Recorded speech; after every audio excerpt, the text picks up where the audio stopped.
예, 진영훈 장군님 안녕하세요. 안녕하십니까. 네, 김용철 안녕하십니까? 장군님 안녕하세요. 안녕하십니까? 네, 어떻게 연휴 잘 보내셨어요? 예, 시험 준비, 잘, 시험 잘 보셨어요? 예, 열심히 봤습니다. 네, 내일 퀴즈 하나 남았습니다. 네.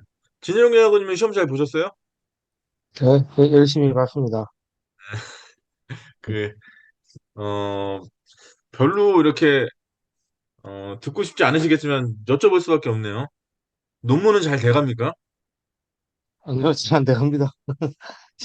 시험 때문에 일주일 네, 동안 정신도 없었기도 했고요. 네, 예, 이제, 이제 시험 끝났으니까 이제 또 다시 또, 하던 것도 꺼내서 해야 됩니다. 네, 맞아요. 그쵸. 제가 그 논문 연구 같이 하고 있는 박사과정에 우리 대학원의 학생들도 지금 고전하고 있습니다. 막 머리 쥐어뜯고 막 어제도 양화대교 간다는 거 제가 뜯어 말리고 안 된다. 이대, 이대로 작년에 전사할 수는 없다. 정신 차려라. 근데 진짜 예, 굉장히 스트레스 많이 받죠. 막 미치죠 진짜 이게 막 뭔가 정답이 있는 것도 아니고 뭐 고르고 이러는 것도 아니니까 본인이 이제 써야 되는 거니까 그게 정말 힘든 것 같아요. 돌이켜 생각해보면.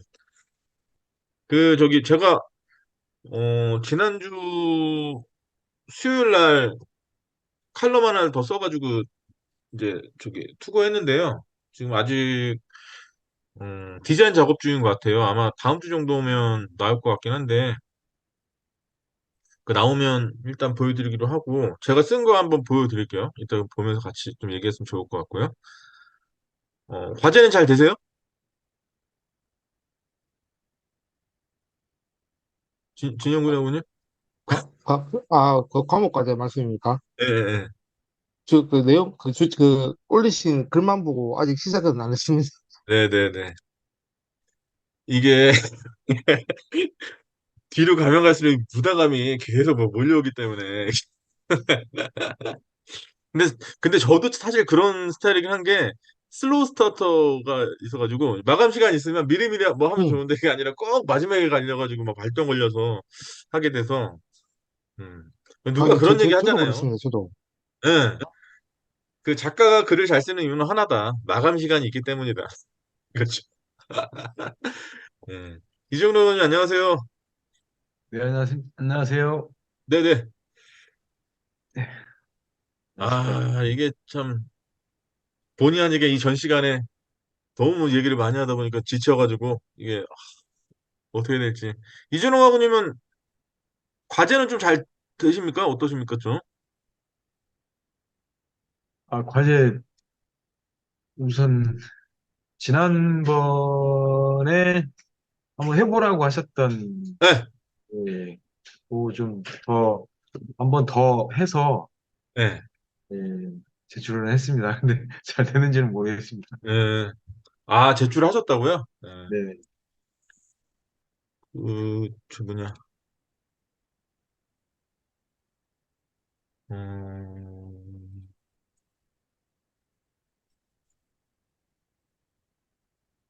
가천자 정도 그러니까 이게 아마 안전전원이라는 그 저널에 이제 실릴 건데, 제목은 이거예요. 어떻게 하다 보니까 지난번에 썼던 저널 제목이 데이터 기반의 사고조사잖아요. 데이터 기반의 사고조사라고 제가 제목 붙여서 썼는데, 이번에 또 어떻게 하다 보니까 데이터 기반의 안전 캠페인이라고 데이터 기반 시리즈로 이제 나갈 것 같은데요. 네. 글자 수는 이게 두 페이지 정도 돼요. 이게 첫 페이지고요. 글자 수로 따지고 보면 4,000자?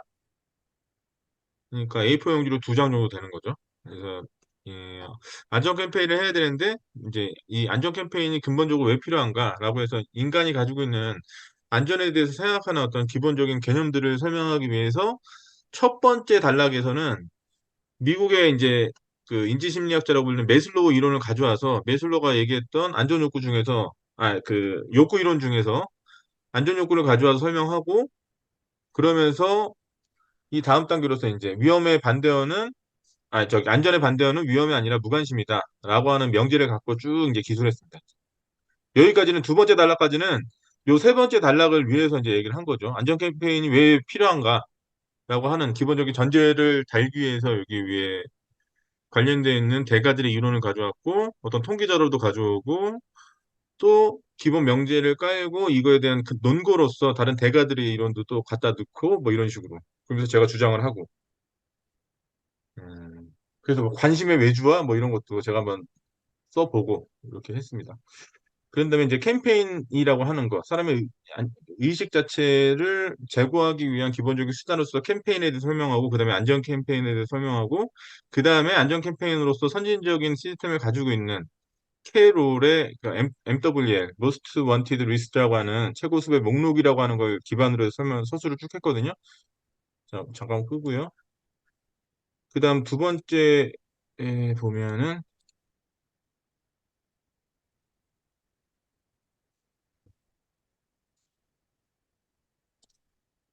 네, 이런 안전의식과 기존에 이제 MWL이 주로 하고 있는 안전 캠페인에 대해서 소개하고 뭐 네, 이런 식으로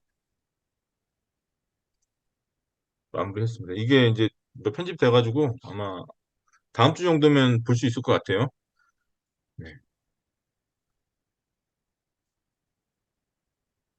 네, 그러면서 이제 제 주장에 있어서의 당위성이나 이런 것들을 이렇게 쭉 서술을 하면서 마무리 딱 지었는데, 네.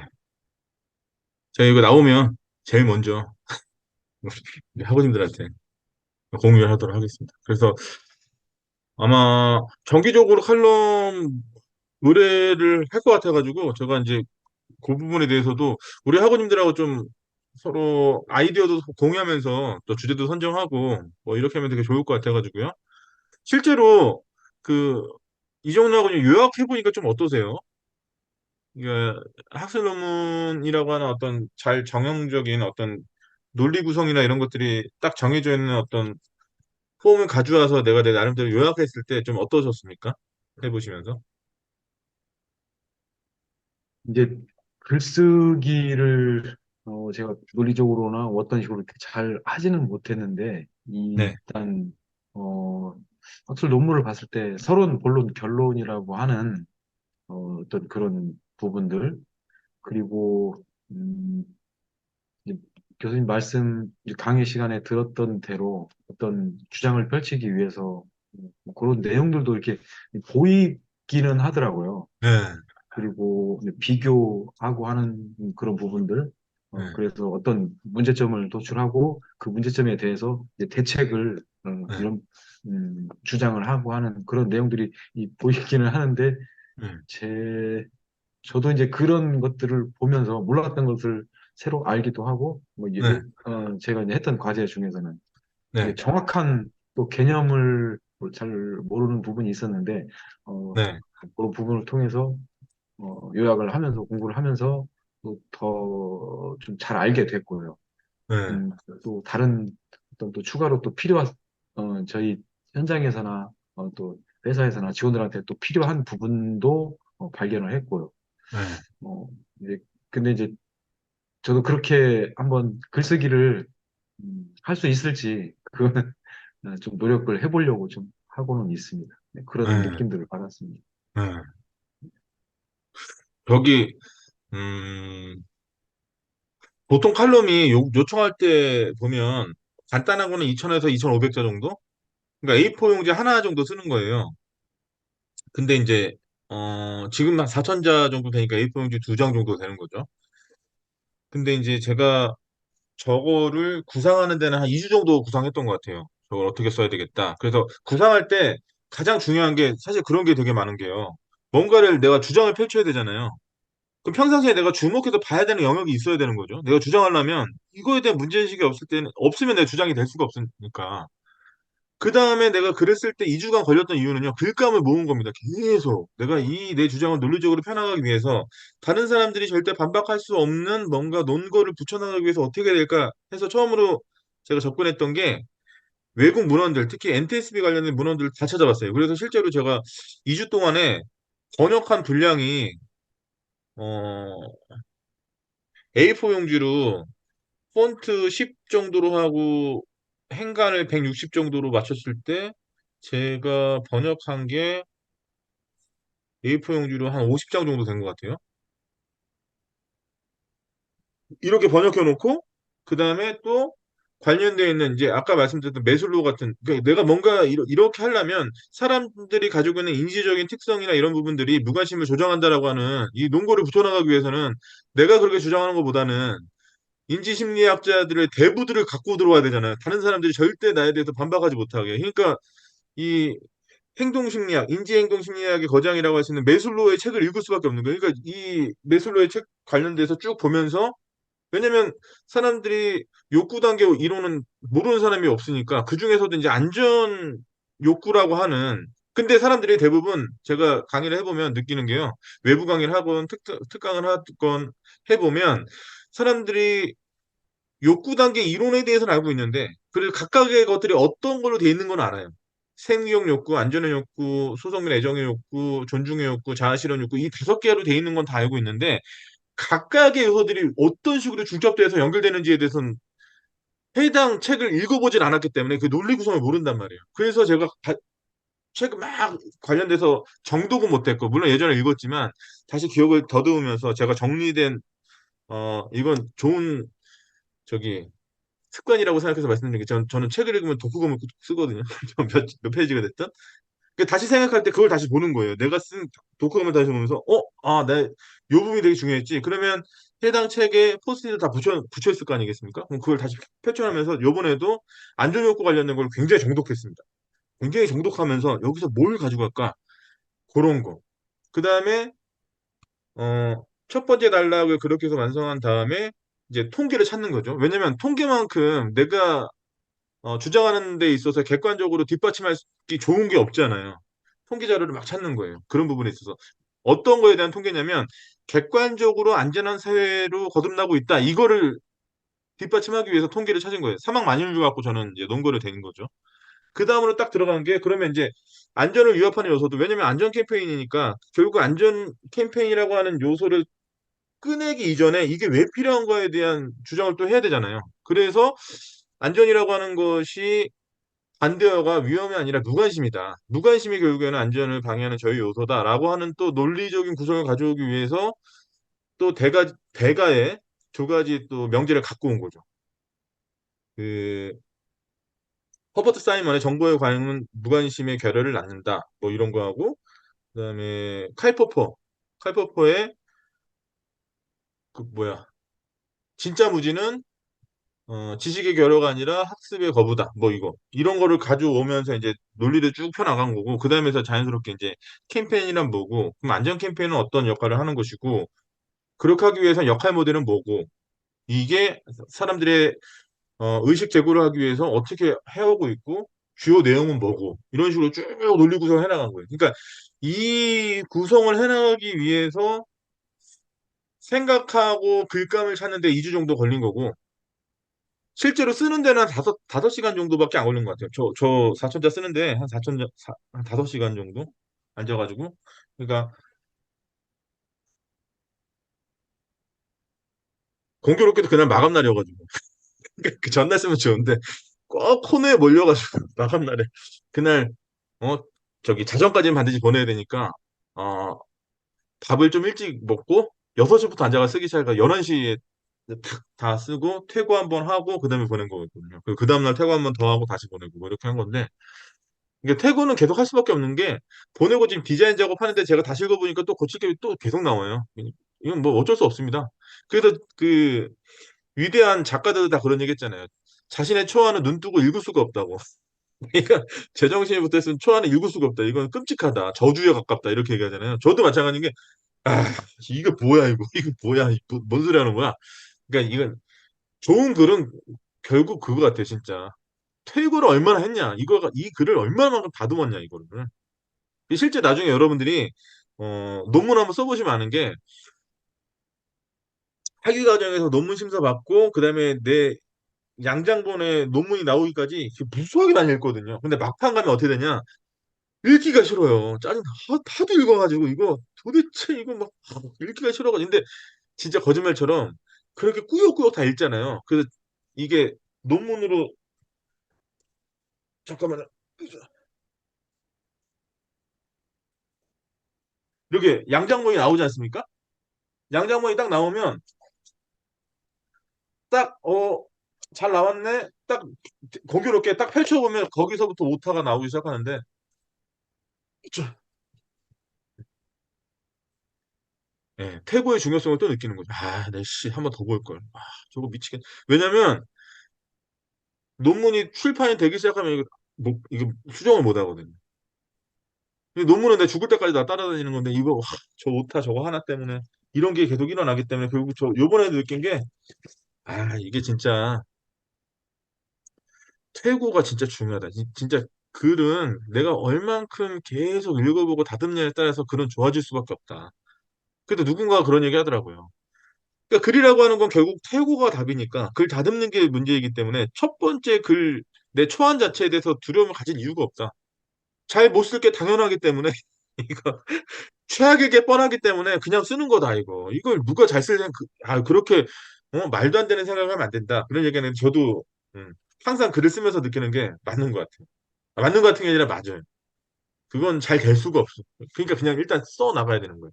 근데 제가 이 전번 시간에 라이브 강의 때도 말씀드렸지만 제가 지금 도와주고 있는 박사과정의 이 학생들도 보면요. 그 첫 번째 초안 자체를 못 씁니다. 두려워서. 근데 다시 생각해보면 초안은 끔찍할 수밖에 없기 때문에 초안은 그냥 쓰는 거지. 그 잘 쓰려고 하는 것 자체는 그러니까 우리가 과제할 때도 마찬가지인 것 같아요. 일단 써보는 게 중요한 거지. 이거를 뭐 내가 잘하려고 한다. 이거는 너무나 큰 욕심 아닌가. 뭐 이런 생각이 좀 들고. 그래서 사실은 우리는 지금 학습을 하고 있는 과정이기 때문에 지금은 얼마든지 실수라도 상관없는 거죠. 뭐 잘못한다, 뭐 내가 잘못 썼다고 해서 누가 뭐라 그러겠어요. 뭐 당연히 그럴 수 있는 거고 그 과정을 얼마나 혹독하게 잘 견디느냐에 따라서 이 과정 안에서 내가 이 과업을 수행하면서 얼마나 많이 내가 처절하게 느끼느냐에 따라서 내 실력은 올라간다고 생각해요. 그러니까 누군가를 뭐 잘해놓은 거를 그냥 보고 베끼는 건 아무 의미가 없다. 학점 잘 맞으면 무슨 의미가 있어요? 그거에서 내가 달라지는 게 아무것도 없으면 진짜 좀 별론 것 같고 그래서 사실은 제가 나름대로 어떤 원칙 아닌 원칙이 있는데 저는 저한테 의뢰한 일에 있어서는 단 한 번도 거부해 본 적이 없습니다. 그게 내가 해봤던 일이든 안 해봤던 네. 이게 안전과 관련된 일이라고 한다면 뭐 어떤 심의라든가 아니면 뭐 지금 우리 보여드렸던 이런 칼럼이라든가 이런 것들 제가 지난번에 보여드렸던 그런 칼럼도 딱 착수하면서 바쁜 거 끝나고 바로 할게요. 그것도 앉아가 한 5시간 쓴 것 같아요. 근데 그거는 좀 더 오래 걸렸던 것 같아요. 그 글감 자체를 왜냐면 NTSB라고 하는 이 1년의 역할 모델에 대해서 생각하지 않고 사고 조사라고 하는 걸 생각했기 때문에 만약에 사고 조사라고 하는 걸 생각하고 접근하면 얼마나 다양하게 방대하게 시작하겠어요. 그러다 보니까 글감 정리하고 나름대로 머릿속으로 논리 구조를 짜는데 한 달은 더 걸렸던 것 같아요. 근데 요번에는 좀 더 글이 길어졌는데도 불구하고 그 절반밖에 안 걸렸으니까 이것도 역시 연습하는 거에 따라서 기간이 짧아진다. 그런 생각이 들고 계속 해봐야 되겠다. 그래서 이번에 정기 칼럼 의뢰가 들어오면 무조건 하는 걸로 힘들지만 뭐 어쨌든 그런 믿음이 있는 거죠. 초안은 최악일 수밖에 없으므로 일단 써보고 계속 다듬고 하면서 이런 것들을 좀 계속 해봐야 되겠다. 이런 생각이 들고 제가 올해 3월 달에 영어 논문을 어디 외국 학교에 실었는데 그거 보고 또 어떤 학교에서 연락이 왔더라고요. 논문 투고 좀 해달라고. 그래서 그것도 그냥 하는 거지 뭐. 초안은 최악일 수밖에 없을 거기 때문에 일단 논문 한번 써보고 그걸 다시 이제 다듬어 보면서 왜냐면 제가 이렇게 어쨌든 어느 정도 논문을 써가지고 그쪽으로 보내면 그쪽 피어 리뷰하는 사람들 그러니까 처음에 그 에디터들이 그거 보면서 결정을 해줄 거거든요. 리젝이면 아예 거부한다든가 아니면 어 뭐 수정호 승인 뭐 이런 걸 해준다든가 그렇게 하면 그거에 맞춰서 또 다시 해보면 되는 거니까 결국 그런 과정들이 계속 쌓이고 쌓이면서 나름대로 저도 경험이 쌓이고 노련해지고 뭐 그런 거 아닌가 이런 생각이 들어서 우리 학우님들도 지금 과업에 너무 스트레스 받지 마시고 잘 안 써지는 게 당연한 거기 때문에 너무 이렇게 저기 욕심만 안 내시면 뭐 충분히 잘 되지 않을까? 뭐 이런 생각을 해봅니다. 김홍철 하고님은 평상시에 이렇게 독서도 많이 하시는 것 같고, 좀 뭐라 그럴까, 여러 가지 부분에 있어서의 호기심이 굉장히 많은 것 같은데요. 제가 이렇게 딱 뵙기에 보면 뭐, 좀 어떠십니까? 이 과업을 진행하는 데 있어서 좀 어떠셨어요? 그 시험 직전에 과제를 주셔서 아직 그 논문 선정은 못했는데요.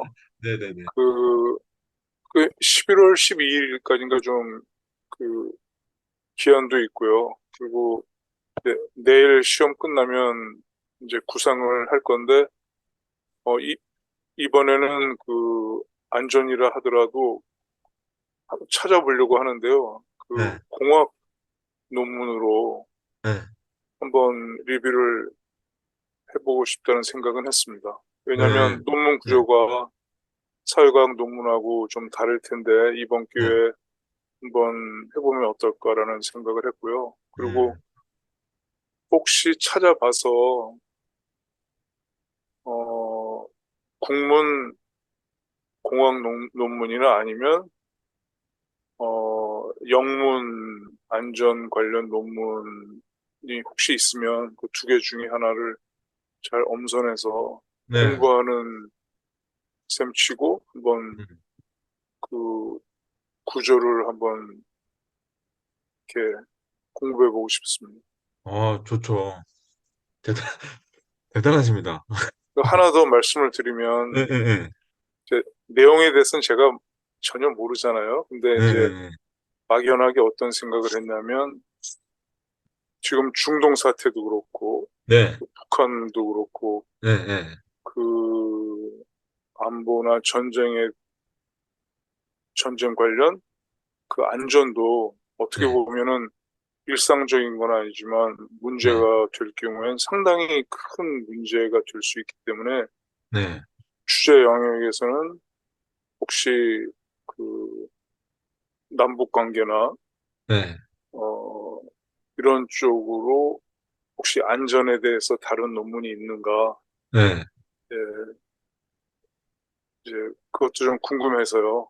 네, 이제 그 정도까지는 생각했으니까 그 뭐 공학 논문이 될지 아니면 어떤 분과 학문의 그 논문이 있을지는 모르지만 네, 예, 그런 좀 복합적인 그 어떻게 보면 학제적 관점으로 네, 연구한 게 혹시 있으면 네. 예, 그것도 굉장히 호기심이 갈 것 같습니다.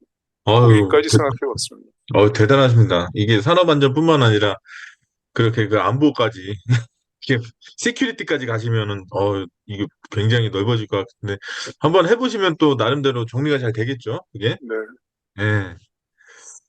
그런 것 같아요. 그러니까 이게 사실 저도 라이브 강의실 이렇게 하면서 우리 학우님들 만나고 이런 얘기 해보면 또 방금 전에 김홍준 학우님이 말씀하셨던 거 들으면서도 자극이 되고, 참, 내가 그런 부분으로 나도 한번 이런 어떤 생각의 확장을 좀 해봐야 되겠다. 이런 생각이 들고 좀 자극이 많이 되는 것 같아요. 그런 부분에 있어서. 또 이종래 학우님은 또 현장에서 여러 가지 안전보건의 어떤 중심으로서 여러 가지 활동들을 하고 계시니까 나중에 한번 기회 되면 현장도 한번 찾아가 보고 싶어요, 진짜. 그래서 한번 보고 싶고 그러면 이게 사실 그렇잖아요. 그냥 이런 쪽으로 알고 있는 거하고 현장 가서 그 근로자들 입장에서 아니면 제3자적 관점에서 그걸 보면서 느끼는 거는 전혀 다른 얘기니까 좀 그런 부분도 궁금하기도 하고 또 진영균 아버님하고 원래는 올해 초에 처음에 위험수평가 세미나 하면서 이거 정기적으로 정기화 시켜서 아마 합시다 이렇게 했었는데 또 이게 흐지부지 된 이유 중에 하나가 뭐 제가 좀 그런 것도 있지만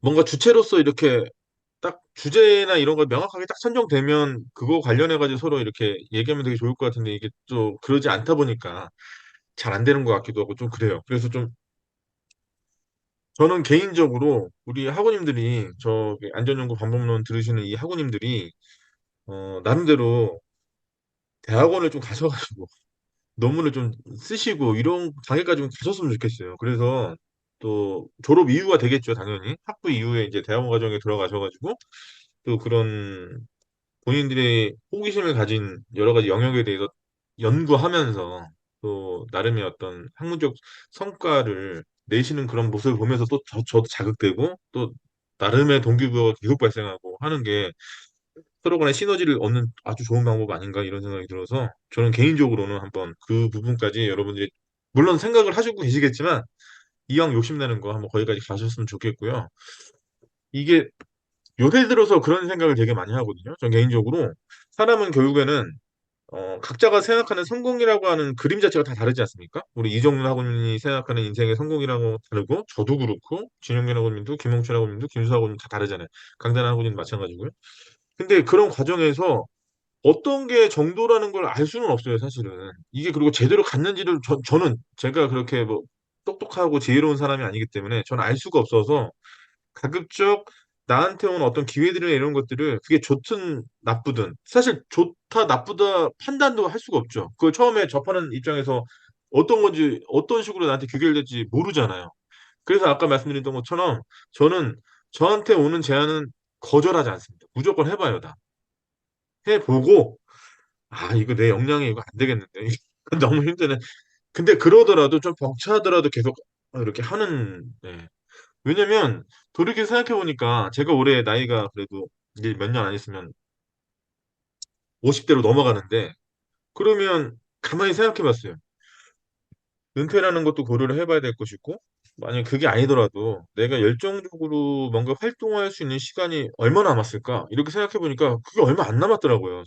생각 외로 제가 이렇게 열정적으로 할 수 있는 시간이 그렇게 많이 남지 않았어요. 그런데 이런 나한테 어떤 뭔가의 기회가 계속 온다는 건 그런 과업을 수행함으로 인해 가지고 내가 나 자신도 몰랐던 나의 재능을 내가 또 발견할 수도 있는 것이고 아니면 그 과정을 통해서 내가 또 다른 방향으로서의 도약을 할 수 있는 어떤 전기가 마련될 수도 있는 것이고 뭐 여러 가지 그런 기회의 장이 충분히 마련된다고 생각해서 그런 걸 해보고 또 그 지금 그런 거 안 해보면 도대체 언제 해볼 수 있는가 뭐 이런 생각이 좀 드는 거죠. 지난번에도 그런 말씀 드렸던 것 같은데 사실은 칼럼을 쓴다는 건요. 아까 제가 말씀드렸잖아요. 2주간 글감을 고민해가지고 6시간, 5시간? 뭐 5시간 걸려가지고 결국 근데 어쨌든 내가 앉아가지고 글 쓴 시간은 5시간에 불과하지만 그 5시간에 그거를 집약하기 위해서 보름간을 계속 생각을 농축시키는 거지 않습니까? 계속 압축하고. 그렇게 따지면 그렇게 해서 한 20만 원 남짓 받는단 말이에요. 굉장히 가성비가 떨어지는 활동 아닙니까? 그거, 야, 그거 하면 안 되는 그런 활동인데 바꿔서 생각해보면 아, 이런 활동을 통해 가지고 내가 어떤 책의 저자가 될 수도 있는 그런 연습을 또 계속 해보는 것이고 근데 그런 거는 연습의 시간이라든가 이런 거 없으면 내가 그걸 구성할 수 있는 내 능력치라든가 이런 것들이 트레이닝이 안 되잖아요. 저는 그렇게 생각하거든요. 이게 20만 원이고 나발이고 돈 받고 안 받고 떠나서 이런 것들을 강제적으로 내가 계속 해봐야 내가 생각했던 내가 뭔가 이루고자 했던 비가시적인 것들이 가시적인 성과물로 내 눈앞에 드러나는 거 아닐까? 그래야 내가 뭔가 더 동기부여가 생기고 하고자 하는 열망이 생기고 그런 기존의 과정들을 계속 답습하면서 결국 나의 자존감이 형성되는 거 아닌가? 뭐 이런 생각이 자꾸 들어서 우리 학우님들하고도 계속 그런 교류를 하고 싶은 생각이 계속 드는 거죠. 그래서 그 사실은 제가 우리 라이브 강의하면서 우리 학원님들한테 제가 칼럼 요번에 언제가 쓸 거 이런 얘기 안 하면 제가 굳이 뭐 그렇게 스트레스 받을 이유도 아닌데 그냥 얘기하는 겁니다. 얘기하는 거 안 하면 굉장히 이상한 사람이 되니까 왜냐면 제가 여러 가지 외부의 좋은 제안이나 이런 걸로 인해 가지고 내가 또 안 할까 봐 이미 얘기 다 하는 다음 주까지 내야 되는데요. 다음 주에 제가 한번 보여드릴게요. 막 이렇게 하는 게 그런 것 같아요. 우리 그러니까 제가 진영길 학원님도 논문 잘 되세요. 이 얘기가 얼마나 부담될지 제가 모르겠습니까? 저도 그 과정을 다 거쳐봤는데 너무나 듣기 싫고 부담되고 그렇지만 나중에 다 지나고 나서 생각해보니까 그때 그래서 그런 자극 아닌 자극들이 계속적으로 있었기 때문에 그래도 아이씨 쉬어야 되는데 한 자라 더 적고 그랬던 게 아닌가. 왜냐면 저는 개인적으로 진용균 학우님이 굉장히 열정적이고 나름의 실행력이 대단한 사람이라고 생각하기 때문에 지금 석사 과정을 빨리 넘어가고 다음 단계로 빨리 가셨으면 좋겠다는 생각이 들어가지고 네. 그래서 자꾸 그러는 거거든요. 어떻게 보면 괴롭히는 거거든요. 진영을 하거든요. 난 괴롭힌다고 생각 안 하는데, 뭐, 듣는 사람은 괴로울 수 있어요. 어쨌든, 계속 그래서 말씀드리는 거예요. 그러니까 지금 이 과정을 잘 넘어가야 되지 않을까 이런 생각하고, 제가 어제 어떤 일이 있었냐면요. 어제 제가 공교롭게 이런 일이 있었어요. 올해 2월 달에 저희가 나온 대학원에, 제가 몸담고 있는 연구실에 박사과정 사람들이 졸업을 못하고 있는 겁니다. 근데 이 사람들이 누구보다도 졸업을 하고 싶어 하죠. 근데 졸업을 하기 위해서는 건너야 될 기본적인 어떤 과정들이 있는데 그중에서 어디에서 다 정체되고 있냐면 외국 학회에 영어로 논문을 써야 돼요. 그게 거기에 출판이 돼야 됩니다. 그래야 졸업 논문을 쓸 수 있는 기회가 마련이 되는데 대부분의 대학원에 박사과정 있는 사람들이 이 영어 논문을 못 써가지고 다 정체돼 있단 말이에요. 그래서 제가 그걸 가르쳐 준다고 올 2월부터 매주 토요일 날 7시에 만나기로 했어요. 올 2월부터. 처음에 7명이 시작했습니다. 오늘 월요일이죠? 어저께가 일요일이었죠? 그 전날이 토요일이었죠? 몇 명 나올까요, 지금 현재? 처음에 7명이 시작했는데.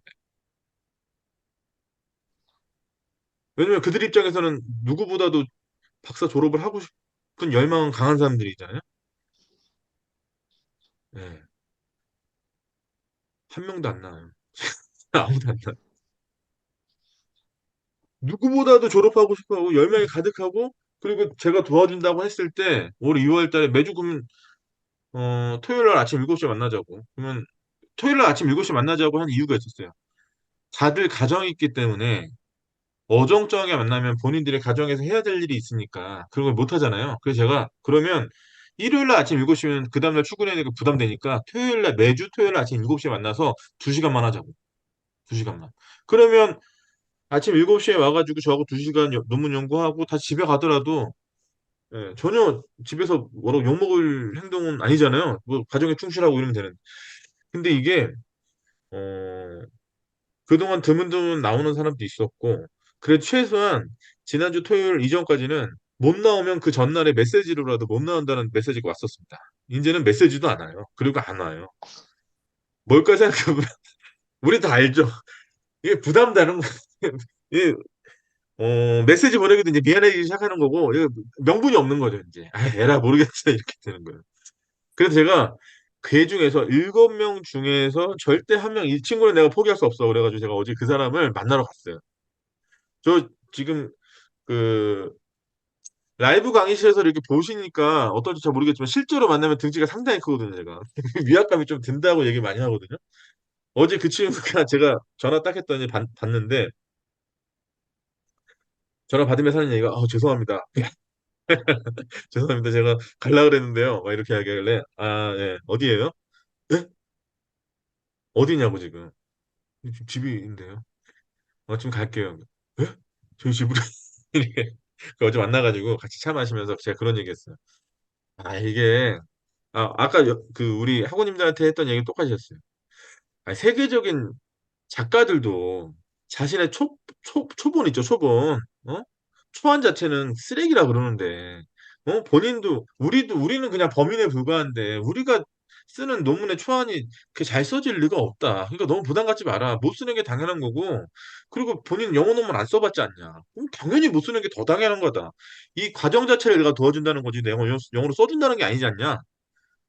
과정 자체를 도와주겠다. 그러니까 이게 내용이 그지 같고 뭐하고 이런 거 전혀 얘기하지 말고 전혀 그건 나는 전혀 기대 안 하니까 당연히 이 초안 자체가 이상할 거라고 당연히 난 상상하니까 그렇게 너무 부담 갖지 말고 일단 쓰고 투고 일단 하고 거기서 리젝 되면 또 하고 이러면서 이 황금 같은 지금 박사 과정을 빨리 잘 보내야지 지금 이렇게 가만히 있으면 이게 뭐 되겠냐고 이게 예전에는요, 처음에 2월 달에 시작하고 중간중간에 제가 이렇게 확인했을 때는 알겠습니다. 이게 바로바로 나오더라고요.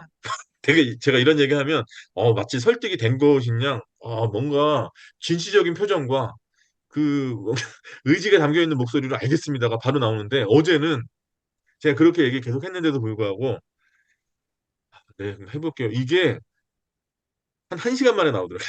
여태까지, 여태까지 본인이, 아, 이 정도 해주면 내가 할 수 있지. 이렇게 했었는데, 이제 그간의 1년의 과정을 거치면서, 아, 이게 진짜 참 어려운 거구나. 이걸 본인이 이제 느낀 것 같아요. 제가 이런 얘기 굳이 하는 이유는 진영은행은 당연히 어렵다는 얘기를 애둘러서 하는 겁니다. 못 쓰는 게 당연한 거고, 오래 걸릴 수 있는 게 당연한 거고, 더더군다나 우리 학우님 같은 경우는 그간에 이제 연구 주제에서 좀 떨어져 있다가 다시 들어가는 거기 때문에 거기에 좀 적응할 수 있는 시간도 필요한 거고요. 뭐, 그건 어쩔 수 없는 거겠죠. 이종로 학우님 그러지 않습니까? 일 안 하다가 갑자기 그 일 다시 하려고 그러면 당연히 안 되는 거 아니에요? 적응하는 시간이 필요한 거 아니에요? 적응기가 조금 필요합니다. 예.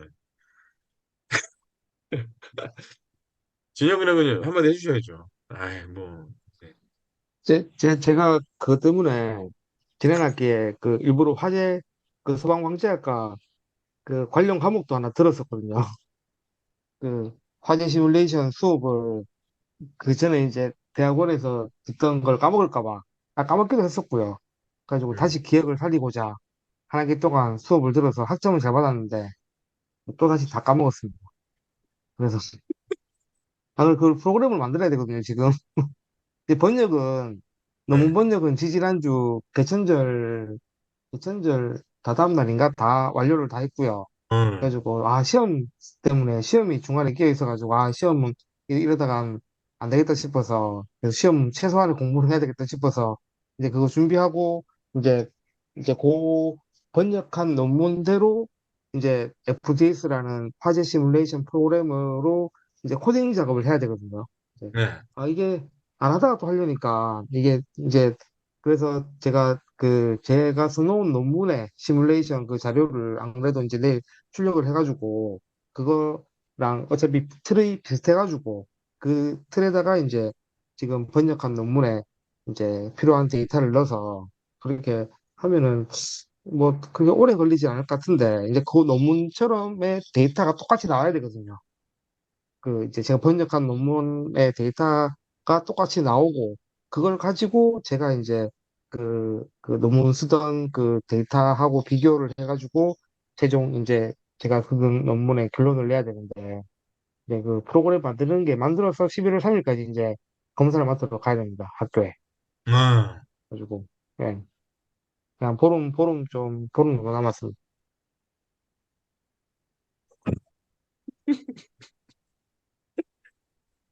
그, 개인적으로 이런 얘기 좀 말씀드리면, 어, 우리가 여태까지 보면, 대학원생들이 사실 지도교수한테 괴롭힘 당한 사례는 굉장히 많지 않습니까? 그 대학원이라는 데는 절대적으로 지도교수한테 종속될 수밖에 없는 구조이기 때문에. 근데 이제 그런 부분으로 보면, 제가, 석사 과정이나 박사 과정을 했을 때 저희 지도교수님이셨던, 우리 교수님은 권위의식이나 이런 게 하나도 없어요. 뭐 전혀 그러니까 뭐 예를 들면 이런 거죠. 지난주에도 금요일이었는데 제가 이제 칼럼을 다 쓰고 다시 퇴고를 해보려고 다시 막 읽고 있었는데 1층에 제가 나온 지금 대학원의 연구실 하나를 제가 쓰고 있거든요. 1층에 저희 지도 교수님의 연구실이 있고 2층에 제 연구실이 있어요. 근데 보통 일반의 이제 교수들은 물론 제가 졸업을 했고 제가 이제 대학원생이 아니지만 어쨌든 제자지 않습니까, 제가? 그러면 일반 교수님들은 그냥 와요. 그냥 연구실에 와가지고 본인 용건을 얘기한단 말이에요. 저한테 뭐 협의하거나 이런 게 없어요. 근데 제가 우리 지도 교수님의 성향을 말씀드리면요. 문자가 이렇게 와요. 최 교수님, 이런 거 때문에, 오늘 좀 보고 싶은데, 예를 들어서 방금 전에도 온 것도 한번 볼게요. 방금 전에도 뭐라고 왔냐면, 이거 보이세요? 내일이나 모레 온라인 강의 업로드 관련 가능한 시간 알려주기 바랍니다. 이런 식으로 연락이 와요. 용건을 얘기하고 언제 시간 괜찮냐. 그러면 서로 협의해가지고 그 시간에 만나서 그거만 딱 하는 거예요. 그러니까 절대 권위적이지도 않아요. 그리고 뭐 예를 들면 지난주 금요일에 제가 퇴고한 거 다시 딱 읽고 있었는데 갑자기 뭐 관련해서 물어본다고 왔다가 교수님이 어 지금 본인 그 저서 본인 책 지금 개정하려고 넘겨놔가지고 책이 없는데 어 그 책 좀 빌려줄 수 있냐? 그분이 저 준 거거든요. 그분이 제가 교수님 책 쓰시면 항상 교정을 제가 보니까 책이 교정본이 나오거나 그러면 항상 저를 주세요 이렇게 고생 많았다고 덕분에 책이 잘 나왔다 그러면서 딱 책을 주신단 말이에요. 근데 일반 보통 교수님들 같은 경우는 산업안전보건 관리론 책 좀 줘봐야 돼. 장어 쓰고 줄게. 뭐 이렇게 한단 말이에요. 근데 그게 아니라 저 오늘 수업을 들어가야 되는데 지금 개정판 작업 중에 있어가지고 그게 출판사로 가 있는 바람에 책이 지금 없는데 혹시 그거 쓸 수 있냐고. 그럼 제가 당연히 그거 안 되겠는데요. 괜찮잖아요. 그럼요. 쓰세요. 그럼 드렸어요 이렇게. 근데 그것도 보통 보면 어떤 교수님들 같은 경우는 가져오라 그러죠. 자기 연구실에. 책 그거 좀 가져오세요. 뭐 이렇게 하지. 본인이 직접 가지러 올라오는 것도 되게 드물어요. 어떻게 보면. 근데 수업이 끝났잖아요. 제가 보통 연구실에 뭐 자정까지 이렇게 있으니까. 근데 밤 11시 좀 넘어서 본인이 갖고 왔어요. 그런 분이에요. 그러니까 뭐 책 다 봤으니까 가져가 뭐 이런 게 아니라 뭐 시키고 이러지 않아요. 그러니까 뭐 다 본인이 하고 그러니까 똑같이 그냥 뭐 학생의 교수 이렇게 구분하는 게 아니라 그냥 같은 사람 뭐 이렇게 구분하신단 말이에요. 근데 그런 분도 제가 무슨 얘기하려고 지금 빌드업 이런 식으로 했냐면 그런 분도 제가 논문 쓰러 논문 쓸 때 논문 들고 그분하고 이제 논문 연구하러 가는 와 그때는 악마처럼 보였어요. 와 미치겠는 거예요. 막 이 정신적인 스트레스부터 시작해서 만나면 완전히 막 너무나 혹독하게 사람 뭐라 그러니까 예, 예. 제가 진영이 하고님 지금 보름 정도 남았다고 얘기하지만 하루하루가 피가 마르겠는데 이제 저기 이제 시뮬레이션하고 가져가서 가서 이제 아 힘들겠는데 이런 생각하는 게 예. 그렇게 권위적이지 않고 그런 분도 논문할 때 같이 하면 정말 치열해지거든요. 막. 이게 논리적으로 말이 되냐? 이게 본인 생각이지. 한번 나를 설득해봐라. 뭐 이런 식으로 해버리면 미치거든요. 다들.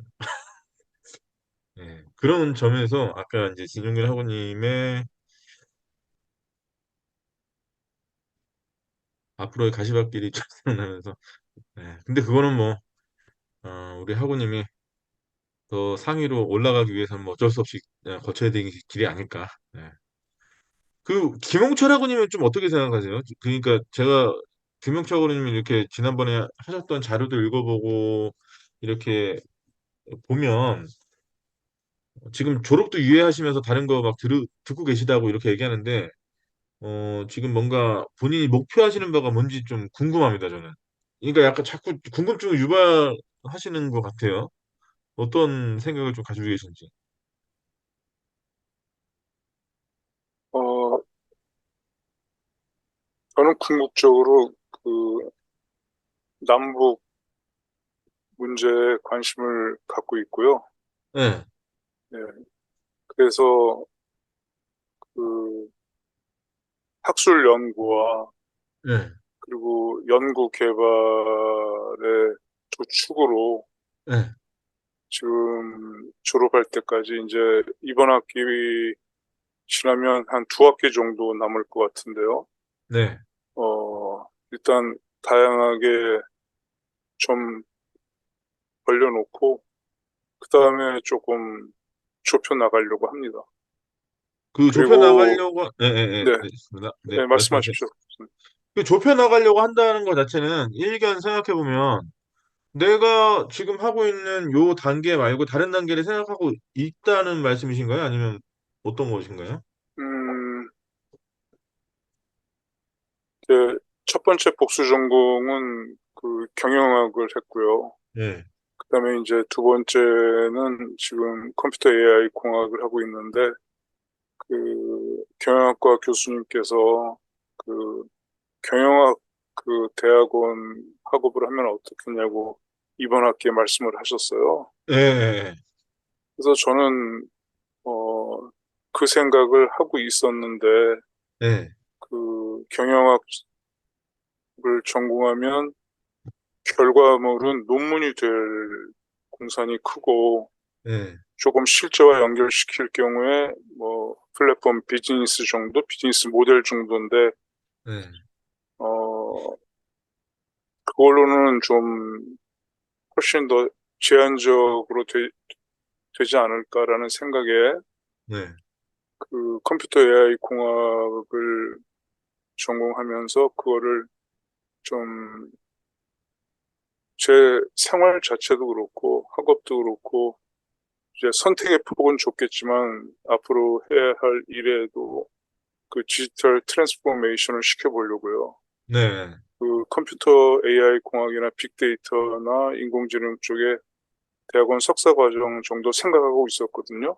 네, 근데 네, 그 지금 경영학과 교수님께서 그 저를 좋게 보시고 네, 그 바쁘신 중에 뭐 나이 든 제자의 진로까지 더군다나 진학까지 생각하신다는 거는 너무 감사한 일이잖아요. 그래서 그쵸, 네, 그렇다면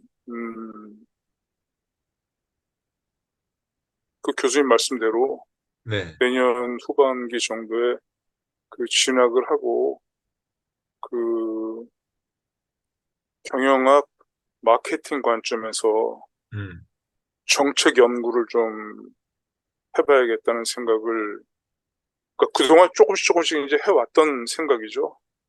그거를 한번 석사 논문으로 쓰면서 네, 좀 거기서 좀 더 확대해 나가면 어떻겠나라는 생각을 하고 있거든요. 그리고 음, 교수님께서 이제 음, 강의 중에도 몇 번 그 말씀하셨고요. 오늘도 네, 그 허버트 사이먼 네, 말씀을 하셨잖아요.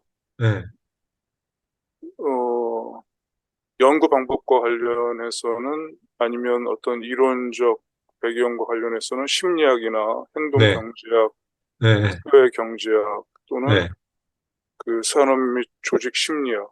네, 그러니까 그 직업을 갖고자 하는 사람의 입장에서는 음, 직업이나 취업으로 접근을 하는데 네, 어, 사업 또는 자영업을 하지 않는 입장에서는 그 반대 입장에 있는 곳은 기업이잖아요.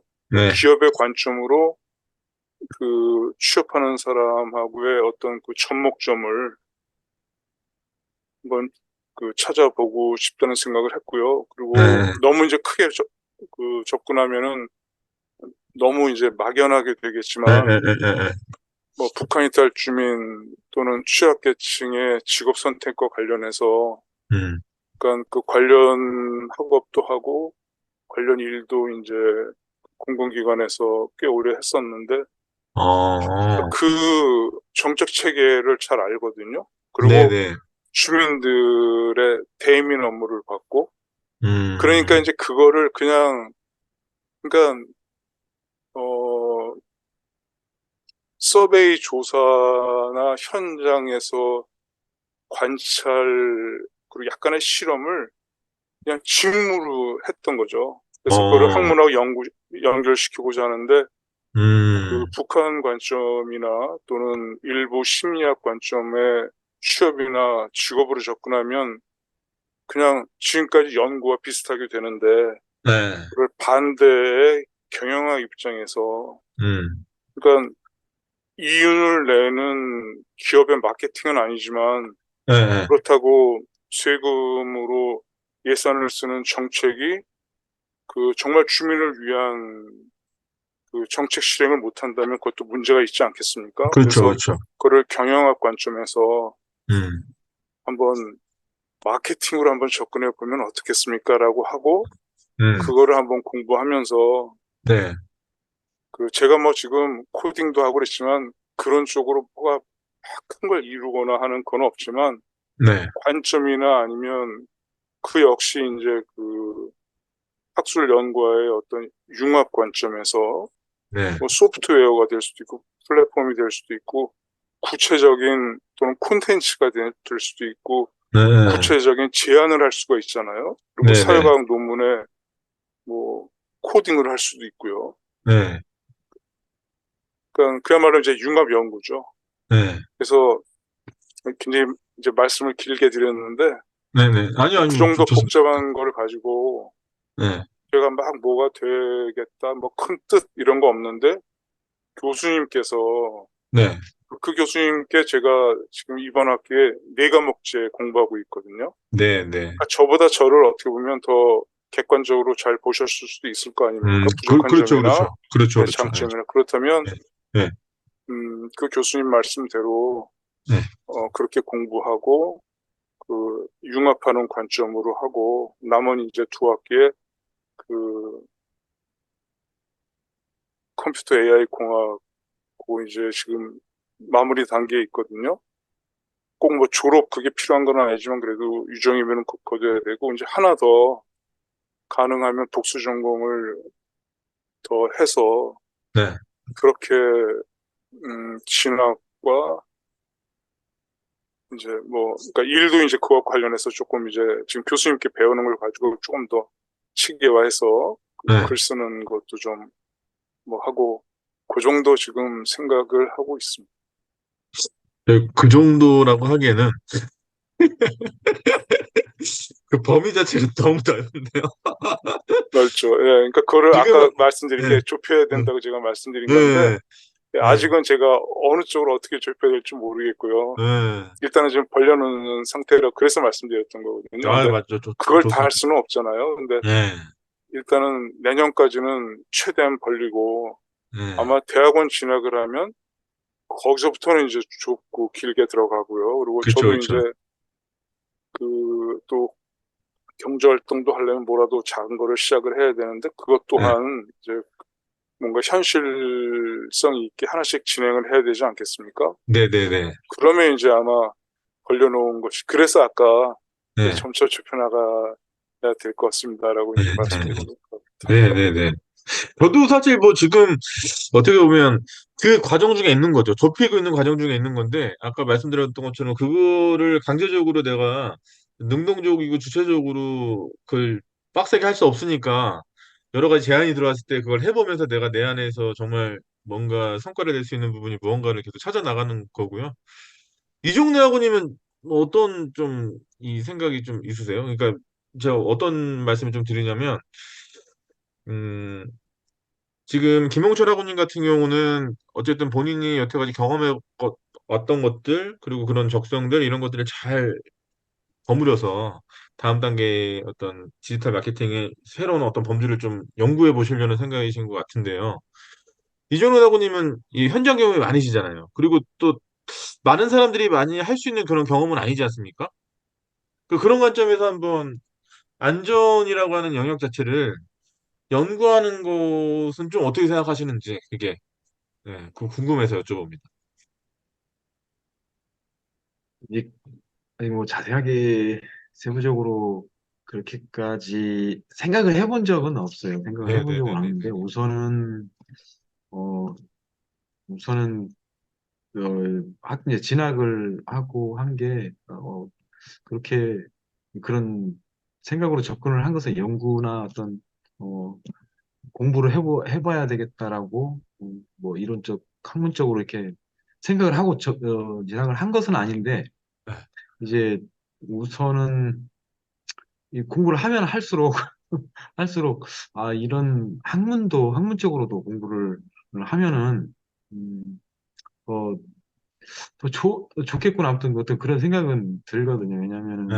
이제 실무적으로는 많이 눈으로 보고 경험을 하고 어떤 업무적으로도 그런 이제 어, 현장 일을 하고 있으니까요. 하는데 너무나 어떤 직무교육상이라고 해야 되나?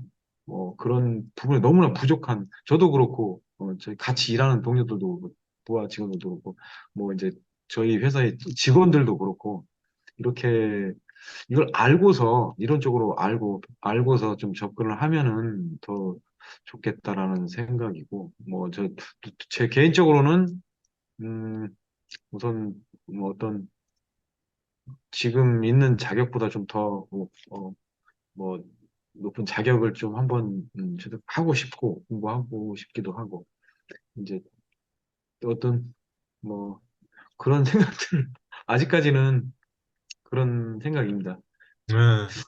예. 그렇죠.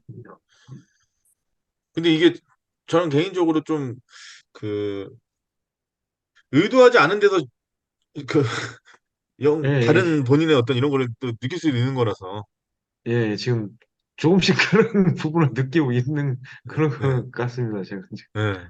네. 예, 그래서 제가 그런 게 되게 중요하다고 생각하는 게 김홍철 학우님도 그런 얘기 하셨잖아요. 그런 지금 이제 사이버대에서 여러 가지 복수 전공을 하시면서 어, 어떤 교수님들 만나고 그 만난다는 게 학문적으로 그 수업을 들으면서 또 어떤 은사님의 수업을 네 과목 들으니까 이제 그 은사님이 본인에 대해서 어느 정도 잘 알고 또 다음 단계로서 이렇게 소개도 해주시고 이런 말씀 많이 하시잖아요. 저는 개인적으로 그게 되게 중요하다는 생각이 드는 게 사람이라고 하는 게 편향이 있을 수밖에 없거든요. 인지적 편향은 사람이니까 있을 수밖에 없어요. 나 위주로 생각할 수밖에 없고 논리적이지 않습니다, 사람은. 그래서 가장 중요하게 생각하는 것 중에 하나가 뭐냐면 내 주변에, 그러니까 제 주변에 나를 자극할 수 있는 사람을 자꾸 배치를 해야 되겠다, 이렇게. 그러면 예를 들어서 우리 지도 교수님 보면 지도 교수님이 지금 또 책 개정한다고 책 이만큼 또 갖다 주셨거든요. 그런 거 보면서 왜냐면 제가 런 거예요. 제가 불과 5년 전까지만 해도 내가 어디 칼럼을 쓴다 이런 순간 생각해 본 적도 없어요. 글을 써가지고 내가 뭘 한다 이런 전혀 생각해 본 적이 없는데 대학원 과정에서 우리 지도 교수님을 자연적으로 만나게 되고 그분이 하는 활동들을 계속 눈으로 보고 그분의 저작 활동들을 어느 순간부터 제가 교정을 하고 이렇게 되면서 그분의 생각을 따라가고 그분의 글 쓰는 스타일이라든가 연구하는 어떤 방향들 이런 것들을 계속 보면서 어느 순간부터 제가 인식하지 못했었는데 시간이 지나고 보니까 제가 그거 그대로 하고 있더라고요. 그러니까 그분이 하는 활동을 내가 하려는 마음도 없었는데 계속. 그리고 또 제 주변에 다른 뭐 예를 들면 안전보건 쪽으로 유능한 어떤 변호사들, 노무사들 이런 사람들을 계속 만나가지고 막 조율을 하다 보니까 어느 순간에 거기에 그런데 심의 과정에 제가 앉아가지고 막 듣고 있는 거예요. 그것도 돈을 받아가면서 되게 이상한 거죠. 이거는 내가 생각해 본 적이 없는데 한 번도 내가 하겠다는 생각을 해본 적이 없는데 왜 이렇게 됐지? 가만 생각해 보니까 내 주변에 있는 사람들이 계속 그 방향으로 말로 하지 않고 분위기 방향 그러니까 내가 어쨌든 이런 사람들하고 보조를 같이 맞춰서 내가 가고 싶다라고 하는 열망이 내 마음 안에 있다 보니까 계속 그렇게 보폭을 맞춰서 가더라고요. 그렇게 하다 보니까 지금은 예. 제가 이거 저기 입 밖으로 꺼내면 해야 되니까 일단은 지금 입 밖으로 안 꺼내는데 뭔가를 또 하고 있는 거야, 제가. 하고 있고 다른 것도 막 하고 있고 그런 모습들을 보면서 결국 사람이라고 하는 게 결국 만들어지는 거구나. 이게 뭔가 재능으로 다 되는 건 아니고 근데 그 만들어지는 데 있어서 가장 좋은 건 내가 이상향으로 삼고 있는 나를 자극해주고 나한테 감탄을 연발하게 하는 동기를 줄 수 있는 사람을 내 주변에 계속 배치하는 게 내가 해야 될 일이구나. 이런 생각이 들더라고요. 그러려면 그런 사람들이 있는 데로 가야죠. 근데 이제 결국 보면 제가 우스갯소리로 그런 얘기 많이 해요. 몇 년 전부터 제가 만나는 사람은 딱 구분돼 있어요. 이게 형식적으로 보면 딱 구분돼 있습니다. 박사 아니면 일반인이에요. 근데 대부분의 박사죠. 근데 일반인들은 거의 만날 일이 없고 다 만나면 근데 만나서 계속 얘기하다 보면 연구를 해야 되겠다. 그거를 계속 해야 되겠다라고 하는 자극을 그 사람들한테 받는 거예요. 얘기하는 와중에. 그런 부분도 있었네? 그래? 거기 투과할 거야? 그럼 나도 한번 해볼까? 그거 괜찮은데 한번 같이 연구 한번 해보자. 이런 식으로. 그러면 어느 순간에 계속 그런 무리를 만들고 서로 그러니까 제가 무리라고 표현했지만 이걸 다른 말로 하면 네트워크죠. 계속 내 인적 네트워크가 그쪽으로 계속 흘러가는 거잖아요. 그러면 나도 모르게 계속 그 안에 들어가 있는 거죠. 그러면 외부인의 입장에서 딱 봤을 때는 되게 좀 그렇게 보일 수 있지 않나. 그런 얘기 되게 많이 해요. 얼마 전에도 이런 얘기 들었어요. 제가 마감이 자정까지인데 11시에 보냈거든요. 11시에 딱 보냈는데 그 다음날 담당자한테 전화가 왔어요. 첫 마디가 뭐였는지 아세요? 담당자가 저한테 첫 마디가? 담당자 저한테 첫 마디가 교수님 진짜 보내셨네요. 그 말은즉슨 대부분의 사람들이 약속 안 지킨다는 겁니다. 하겠다 그래놓고 안 보내는 거예요. 그러니까 그러니까 그때 딱 그런 생각했죠. 여기서 내가 후발주자지만 내가 나라는 사람의 어떤 특징 자체, 이 사람들한테 어떻게 각인될까? 아, 난 약속을 지키는 사람으로 각인돼야 되겠다. 나는 약속을 지킨 신뢰는 그걸로 가지고 가야 되겠다. 그러니까 더 마음이 편해지는 게 어차피 퇴거할 건데 뭐 아까 말씀드렸지만 초안이 뭐 당연히 그지 같지 뭐. 근데 어쨌든 약속한 건 내가 지킨다. 어. 그 다음에 퇴거 또 하면 되는 거고. 그렇게 마음 먹으니까 되게 좀 마음이 편안해져.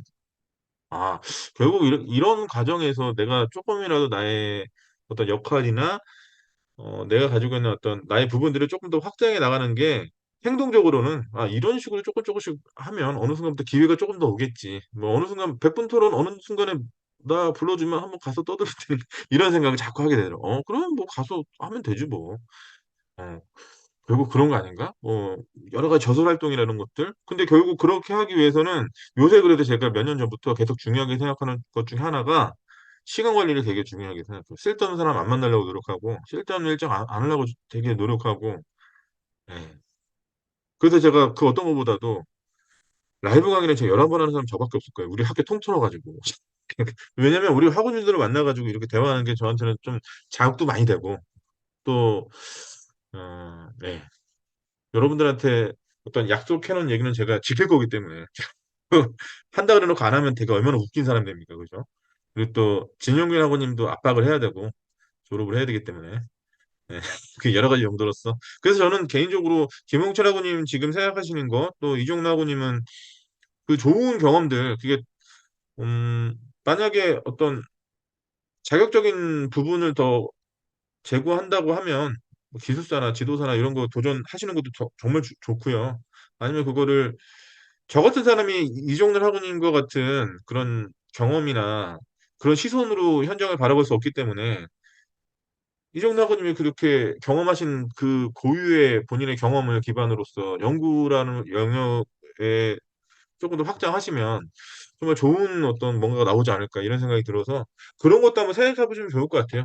우리는 생각은 할 수 있는 거니까 그게 실행하고 안 하고는 뭐 다른 얘기지만 결국 우리가 저는 저하고 함께하는 이런 분들이 아까 말씀드렸던 것처럼 내가 계속 감탄할 수 있고 자극받을 수 있는 사람들이 내 옆에 계속 제가 해야 될 일은 그건 것 같아요.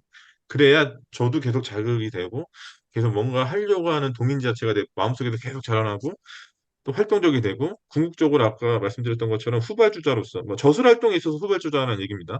안전을 모티브로 해서 저술 활동하는 데 있어서의 후발주자로서 약속을 지키는 사람이 되기 위해서는 그렇게 되지 않을까 이런 생각이 들어서 말씀드렸습니다. 그래서 다음 주에 칼럼 실리면 제가 학습 자료실에 또 올려놓겠습니다. 아무튼 오늘 너무 오늘도 너무 감사드리고요. 매주 이렇게 지나가면서 우리 학우님들하고 이게 학우님들이 생각하는 거, 제가 생각하는 게 이런 게 조금 더 행동으로 많이 옮겨지면서 또 나름대로 이 학기가 마무리됐을 때 막연한 기대라도 할 수 있는 그런 사람들이 됐으면 좋겠습니다. 전 개인적으로 그런 생각을 좀 하게 되고요. 오늘 고생 많으셨고 다음 주에도 뵙도록 하겠습니다. 네, 교수님 네, 감사합니다. 네, 안녕히 수고하셨습니다. 계십시오.